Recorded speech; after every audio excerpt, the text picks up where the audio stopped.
I'm working on the E minor little prelude, BWV 938, and it's basically like an invention. It has two voices. You don't have to worry about other voices that are inserted by Bach, because basically two voice texture. And at the very beginning, you get the basic idea of the subject that Bach is dealing with. And you have an overlap right away of that subject in the left hand. It's a good idea to do separate hands, let's say the first section, to get a flavor for what the main idea is and how the main idea then becomes elaborated and extended. Now, the challenge of this little subject is it's a rolling arpeggio. It's a root, third, fifth E minor arpeggio, which goes up and then comes back down. You don't want to get the sense of playing sort of pokey fingers up and down like it sounds like an exercise. You want to shape that, because the shape of this initial theme or subject is going to reverberate throughout this small form, this little prelude. Now, how do we do that? If we're doing this, root, third, fifth, there's a rotation there. And it's hard to do it really slow because it's really exaggerated when you go slow. So you can see how I do it. If we do it faster, you can see it better. Go slower and you force yourself to play slowly. These motions you have to be very controlled, and they might be a little harder to control because it is slower, but it's a good idea. So you're rolling in, roll in, fall back down. That's springboarding into this, and then that is just detached notes. That's the way I play them. So there's your subject right there. Your subject is rolling motion through the arpeggio to there. No. You have to be careful that you don't play these 3/8 notes like they're separate up and down notes. But there's always a horizontal motion here. There's definitely a horizontal motion. And even if you lift your hand to play 3 separate eighth notes, you can think across instead of thinking up and down. Now, one thing you can do is play everything legato for a minute to get a convincing across line, and then just snip out the detached notes from that legato. So here's what you can do. To there. Now you can detach those 3/8 notes, but still keep that floating motion. There. Let that come out of that first one. Let that come out of that first eighth note. It gives you the little energy to take you across the second measure. Let's say you want to play it a little bigger. You can still have a slight tapering down in 3/8 of the remaining beats after the first beat, like this. We'll do a little quicker now.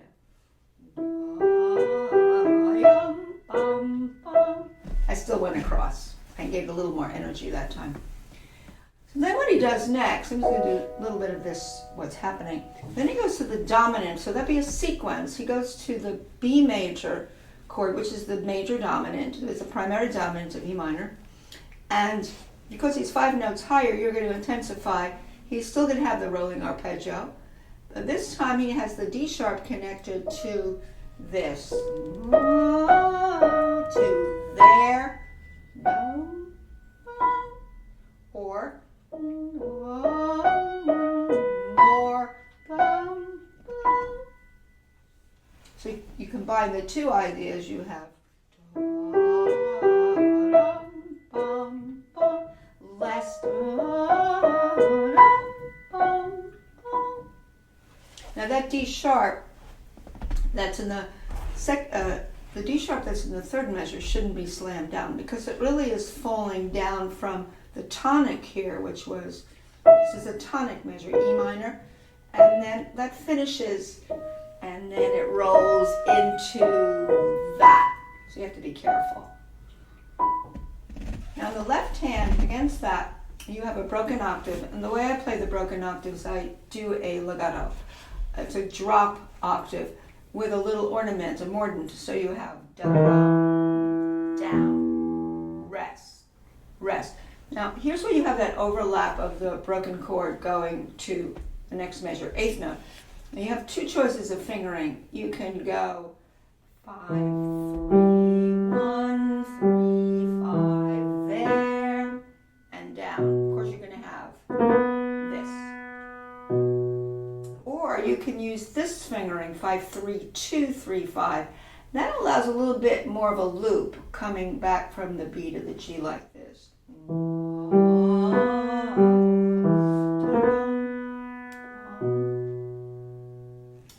You can play around with either fingering, 5, 3, 1, 3, 5, or 5, 3, 2, 3, 5 to this. Now the next bunch of measures, he has the overlap of the dominant, like he did up here.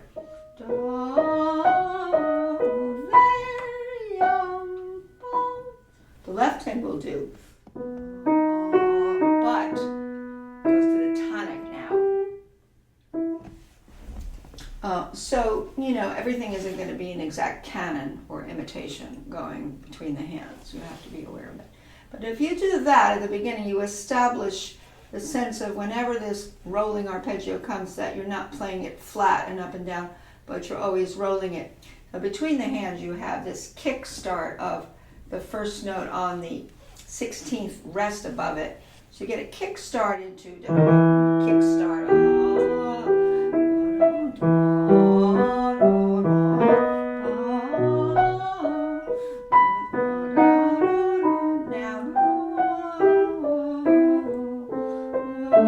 Notice how I'm rotating right hand, especially here.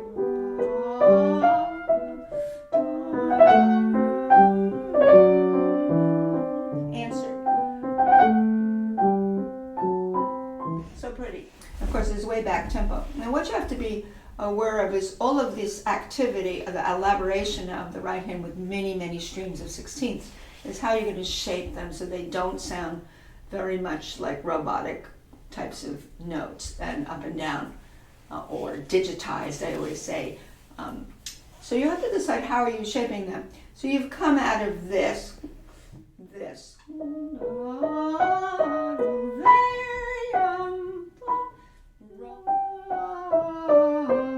Roll around and then answer. Roll around, bring out more. 1, 2, rest. Answer that. You might want to play certain of these measures with ornaments without them first, so you hear the thread of the melody, and so the ornament really decorates the melodic note, the principal note that you're playing. Otherwise you might get very squeezed ornaments and tight, and you lose the thread of the melody without the ornament. So for instance, in measure 8, where you have this rotation. This is rotation because it's a broken chord. It comes around. You can see them going around and then forward. See how that works?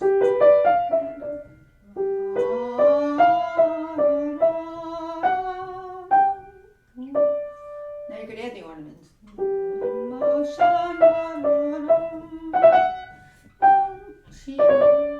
Two, rest. Now here is slurs of 2, and then single note. Slur of 2. I tend to play that softer.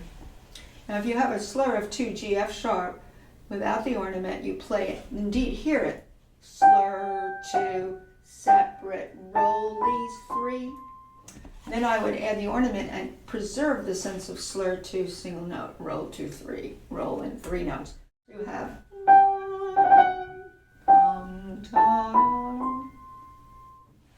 and now again with the way we're slurring these, he has in this or text, slur 2, separate, then he has a little accent, slur 2. Now first you do it without that ornament, you go accent, lean, left, answer. Accent, lean, less. So now when you have the ornament, you have a fundamental stream of what it is, how you're grouping the notes and what the thread of the melody is. You want to preserve that grouping, even though there's an ornament. Now this ornament, it's like a trill, it's the upper neighbor, and I'm doing 2 pairs of B, A here, so I get accent, lean, answer very clearly, accent T. And you might, because one is a sequence down from the other, you might want to play a little less. So you have a sequence from what you had to measure 13 and 14, sequencings down in 15 and 16. So you have to be aware of sequences and how you're going to dynamics play them. So the first one I would say play it a little deeper. Accent, lean, less, accent, T. I'd come a little less here, and then I would build.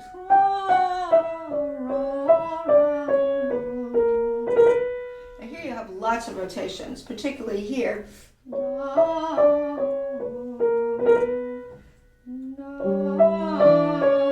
can see it.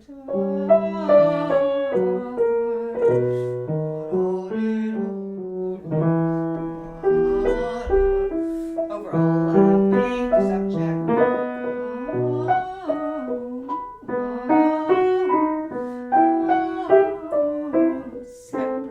Now, also the issue of how I'm grouping the left hand. Separate, separate, separate. Slur two, separate, separate, separate, separate. There are many things you could do. Some people might want to slur two separate all the way through those measures. But I choose to just have a little variance there. So if I went more into tempo, I'd have.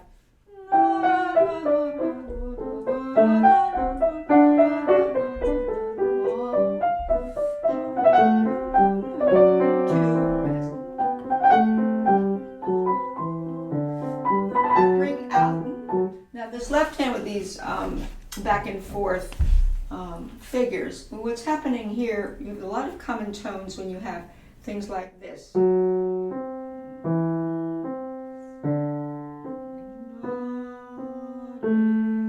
Actually, you want to bring out the moving notes at the bottom here.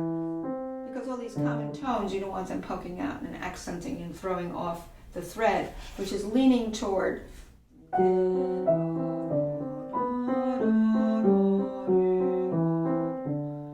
It's very important that you be very, very spaced in your playing and not crowd the notes. And that takes a little bit of skill because it's easy to crowd your thumb into the note in intervening notes and crowd them in.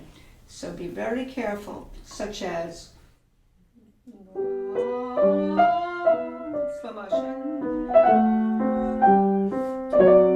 2, 3.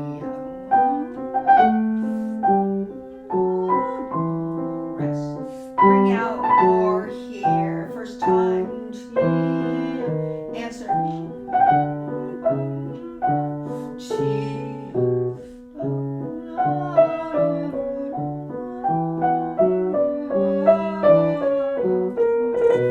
Second ending. So I choose to slur. Separate.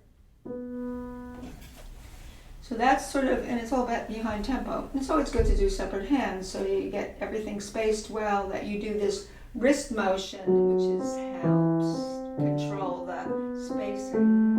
You can see the undulating wrist helps that. Because you can't control if you tighten your wrist and try to do finger control only, it doesn't work. You get you very tight. And then you lose the kind of waviness of this. There's a lot of waves because of the broken chords that permeate this. Now, what he does in the second part is he's playing on the same idea. He starts with actually the dominant, the B major chord, and that's broken. So you're in dum, and then he has this. Or you can use the 3-1. I like the 2 there because I can roll around easier. You can use 3-1 or 5-3-2 here, or 1. Traction.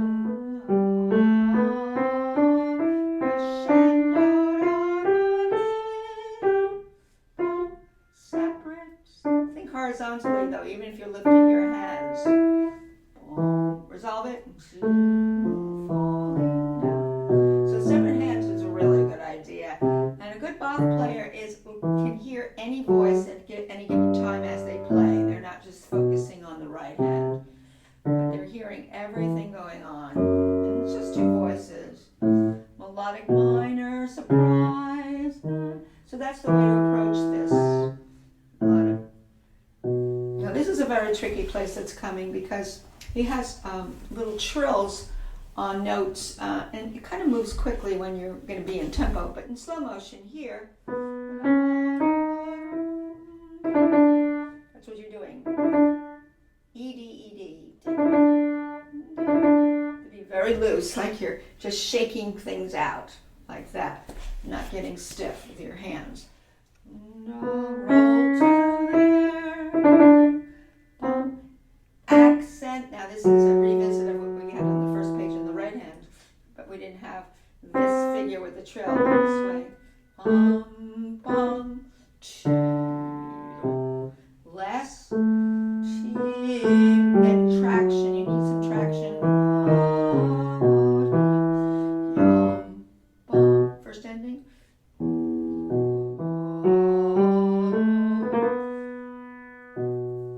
You're never playing a flat kind of contouring. You're always having waves that goes through this, a lot of waves. The thing is this trail of the left hand on page 2, that would be measure 25, is suddenly you have this ascending bunch of scales, so it intensifies when you see that. So let's say we start here.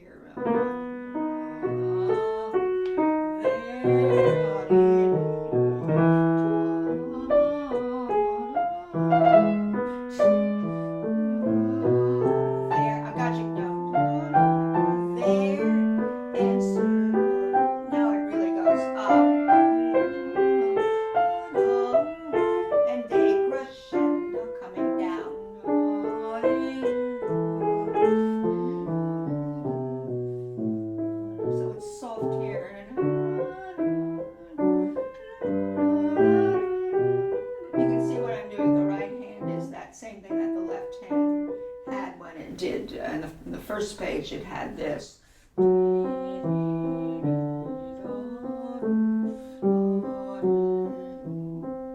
Now you have it in the right hand, a different figure but similar idea with a common tone on top. The common tone is upstairs this time.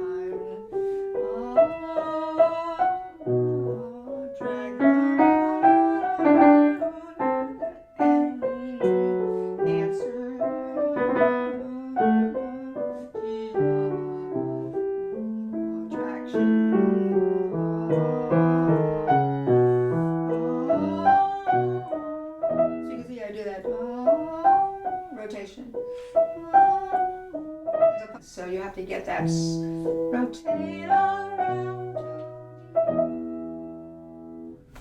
That's basically it. Now if you go more into tempo, you're preserving everything when you analyzed it slowly, separate hands, and you worked with the rotation and the traction and the shaping and the ornaments, without the ornaments, with the ornaments.